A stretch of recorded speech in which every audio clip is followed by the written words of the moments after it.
Pinangunahan ni Senator Ramon Bong Revilla Jr. ang pamamahagi ng tulong ayuda sa mga residente ng bayan ng Chaong, Candelaria, Sariaya at Lucena City nitong araw ng Biyernes, Agosto 23, 2024. Umabot sa 8,000 benepisyaryo ang tumanggap ng assistance to individuals in crisis situation na tig 2,000 pesos na kabuang halagang budget na 16 million pesos sa tatlong bayan at isang lungsod sa nasabing lalawigan.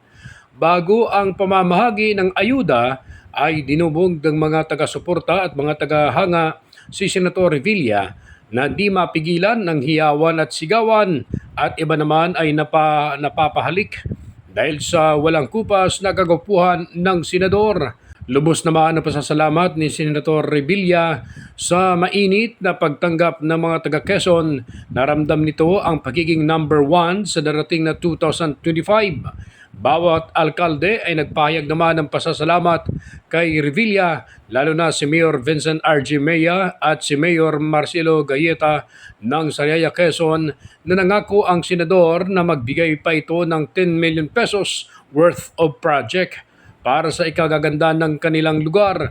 Kasabay nito, ibinida rin ni Senator Revilla ang kanyang mga nagawa sa Senado, kabilang na dito ang pagiging ganap na batas na kanyang mga panukala katulad na lamang ang dagdag benepisyo sa mga lolo at lola na 10,000 pesos insentibo at allowance sa mga merong edad na 80, 90 at centenarian na 100 years old.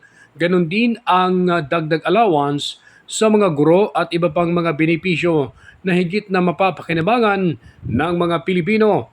Tampok sa naturang aktibidad sina Chaong Mayor Vincent R.G. Mejia, Candelaria Mayor George Suayan, Sariaya Mayor Marcelo Galleta at Lucena City Mark Alcala at iba pang opisyal ng pamahalaan na nakisa sa naturang pamamahagi. Well, una-una, nagpapasalamat ako sa napakainit na pagtanggap sa akin ng mga taga-Chaong, Quezon. At nagpapasalamat din ako sa ating kaibigan, kay RJ Mejia at kay Mayor. No? Talagang hindi tayo pinapabayaan. Ever since naman, pupunta ako rito pero bilib ako sa talagang pagmamahal sa akin ng taga-Chaong. And of course, si Francis D, kaibigan natin. At sa inyo pong lahat, pupunta pa tayo ng Candelaria, Cariaya, Lucena. Yun. So, yun po. Tayo iikot upang mamahagi ng ayuda sa ating mga kapatid. Ronda balita mula sa lalawigan ng Quezon. Ako si Che Arnarit, naghahatid ng mahalagang impormasyon at balitang totoo.